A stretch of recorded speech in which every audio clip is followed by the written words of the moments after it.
Hello students, welcome to my channel. So student, जैसा कि आपके बीए के सेकेंड ईयर के थर्ड सेमेस्टर में जो आपका इंग्लिश लिटरेचर है तो उसकी क्लास मैंने स्टार्ट कर दी है और साथ ही साथ मैं उसका एमसीक्यू भी करा रही हूँ। तो देखिए, आज की वीडियो में मैं लेकर आई हूँ आपके यूनिट नंबर 1 एंड 2 से कुछ इम्पोर्टेंट एमसीक्यू। जो आपके यूनिट नंबर 1 है ड्रामा एंड इट्स टाइप और यूनिट नंबर 2 है एलिमेंट्स ऑफ ड्रामा। तो उन दोनों से कुछ मैं इम्पोर्टेंट एमसीक्यू आज की वीडियो में लेकर आई हूँ जो कि इम्पोर्टेंट है और आपके एग्जाम में पूछी जाती हैं। तो चलिए देखिए, how many constituents are there in a tragedy, यानी एक ट्रेजेडी में कितने कॉन्स्टिट्यूएंट्स होते हैं यानी पार्ट्स होते हैं। तो 6 पार्ट होते हैं एक ट्रेजेडी में। तो आप लोग याद रखिए 6 पार्ट होते हैं। आगे आप ये भी देखेंगे कि कौन कौन से पार्ट होते हैं। तो ऑप्शन नंबर बी आपका राइट है। उसके बाद देखिए, व्हाट इज हेमेरटिया, हेमेरटिया क्या है। तो देखिए, एरर इन जजमेंट, जैसे देखिए जो ड्रामा होते हैं, जो नाटक होते हैं, तो उनमें जो कैरेक्टर होता है, प्रोटोगोनिस्ट होता है, तो उसके अंदर जो एरर्स होते हैं तो वही उसी को हेमार्टिया बोला जाता है। तो ग्रीक में वही जो प्रोटोगोनिस्ट में जो भी एरर्स हुआ करते थे या फिर एरर्स होते हैं तो उसी को हेमार्टिया कहते हैं। तो देखिए, हेमार्टिया क्या है, error in judgement. Option number 3 आपका राइट है। उसके बाद अगला है, which of the following is called of the soul of drama. यहाँ पर एक ऑप्शन में से कौन सा सोल ऑफ ड्रामा कहा जाता है, ड्रामा की आत्मा कहा जाता है।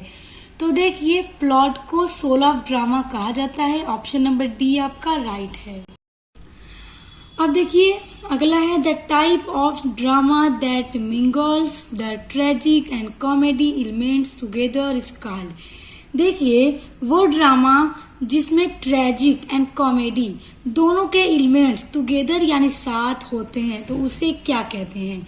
तो उसे कहते हैं ट्रेजिक कॉमेडी, जिसमें ट्रेजी भी होती है, कॉमेडी भी होती है। तो ऐसे ड्रामा को ट्रेजिक कॉमेडी कहा जाता है। ऑप्शन नंबर बी राइट है। और देखिए स्टूडेंट्स, आपकी आसानी के लिए मैं टिक लगा देती हूँ ऑप्शंस पे, ताकि अगर आप इसको स्क्रीनशॉट लें तो आपको ये याद रहे।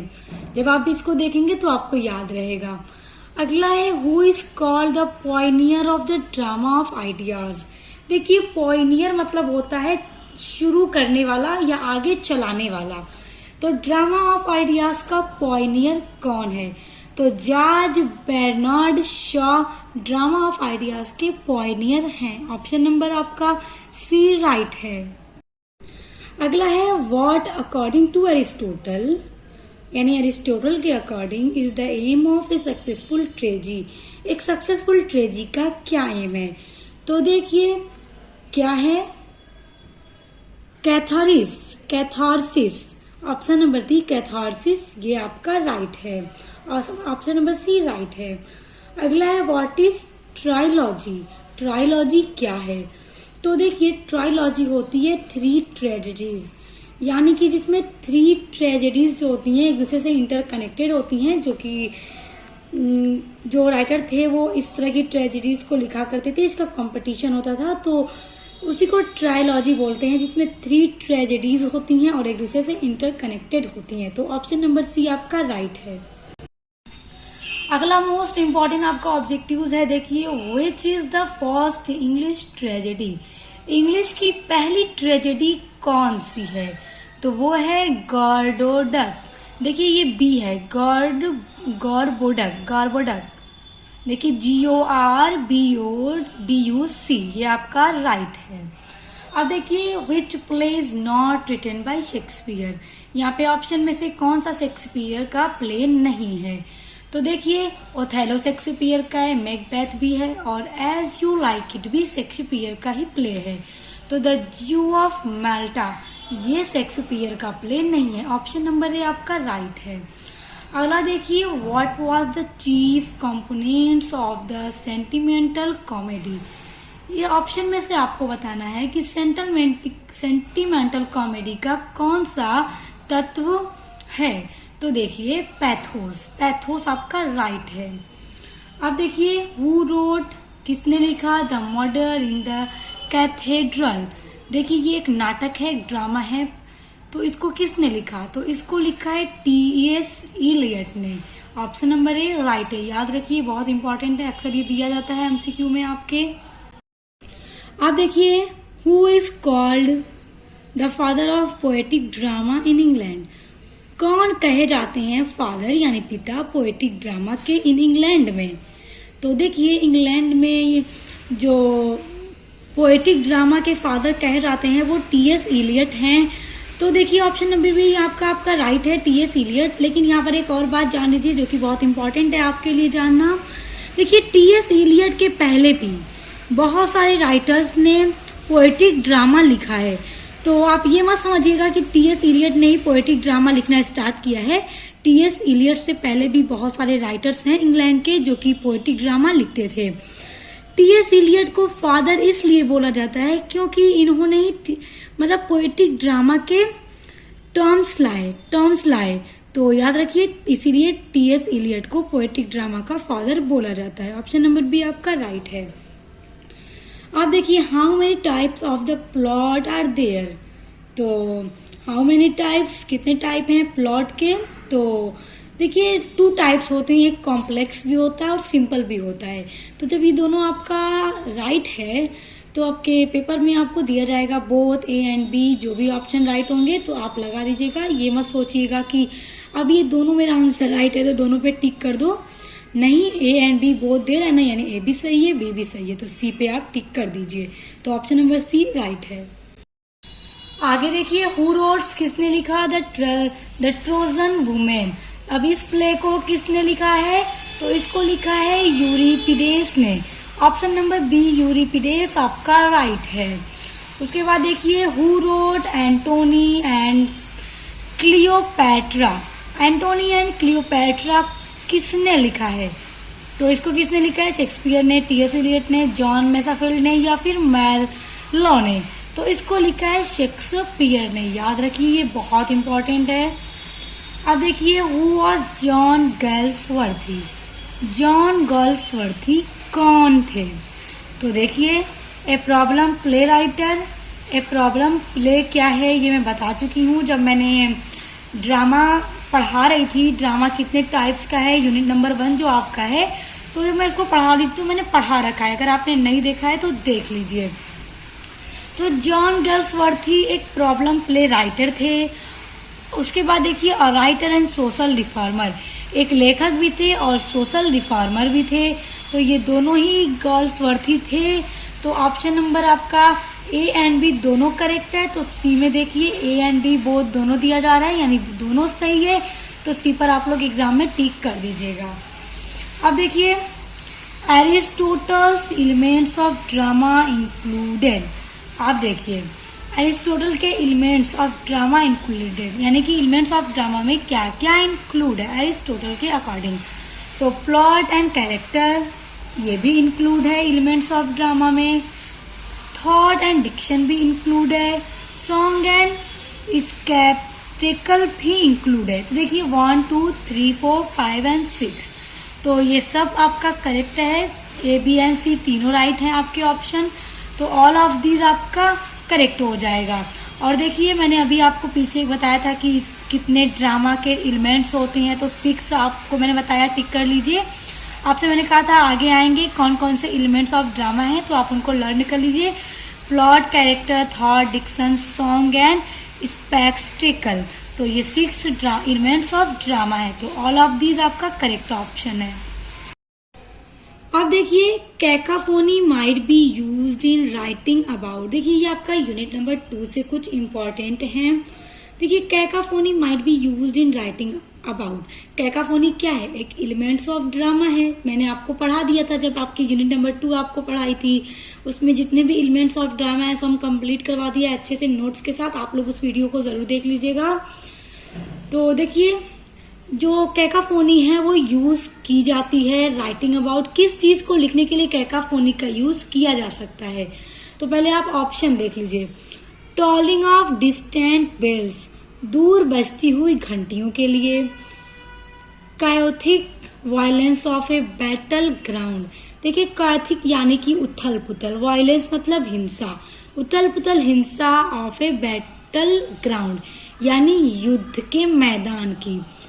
उसके बाद है noise of A busy city street, एक बिजी सिटी यानी एक व्यस्त शहर की गलियों के शोर के लिए। तो इन तीनों के लिए ही कैकाफोनी का यूज किया जा सकता है। तो ऑल ऑफ द अबोव आपका राइट आंसर है, ऑप्शन नंबर डी पर टिक कर लीजिए। उसके बाद देखिए cacophony is the opposite of the literary device.